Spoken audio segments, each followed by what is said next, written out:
আসলাম একটি broccoli recipe নিয়ে। আর এই রেসিপিটি আপনারা চাইলে বাচ্চাদের টিফিনেও দিতে পারেন। তো চলুন দেখে নেওয়া যাক কীভাবে আমি তৈরি করেছি। এখানে একটা ব্রোকলি নিয়েছি আর এটাকে আমি ভালো করে ধুয়ে নিয়ে 80% সেদ্ধ করে নেব। আর এটা কিন্তু খেতে সত্যিই দারুণ লাগে, আপনারা অবশ্যই একবার হলেও এটা ট্রাই করবেন। আর সেদ্ধ হয়ে গেলে এখান থেকে পানি ছড়িয়ে আপনারা কিন্তু ঠান্ডা পানিতে নামিয়ে নেবেন, তাহলে কালারটা একদমই ঠিক থাকবে। এরপরে কড়াই চাপিয়ে দিয়ে সেখানে আমি ঘি আর সামান্য পরিমাণে সরষের তেল দিয়ে সেখানে কিছু রসুন কুচি আমি দিয়ে দিলাম। এটাকে ব্রাউন কালার অবধি ভেজে নিতে হবে। নিয়ে তারপরে এখানে সেদ্ধ ব্রোকলিটা দিয়ে বেশ কিছুক্ষণ নাড়িয়ে নিতে হবে। এরপরেই এখানে কিন্তু আমি পরিমাণ মতো লবণটা দিয়ে দিচ্ছি। আর এটি কিন্তু ভীষণ মজার একটি রেসিপি, আপনারা অবশ্যই ট্রাই করবেন। ভালো লাগলে লাইক করবেন, শেয়ার করে পাশে থাকবেন।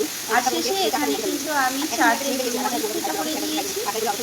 আপনারা চাইলে গোলমরিচের গুঁড়োটা ব্যবহার করতে পারেন, আমি গোটা গোলমরিচটাই ব্যবহার করেছি এখানে।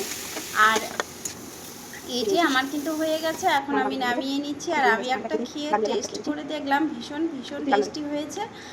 আর বাচ্চাদের টিফিনে অবশ্যই এটি দিতে পারেন, একদম হেলদি খাবার।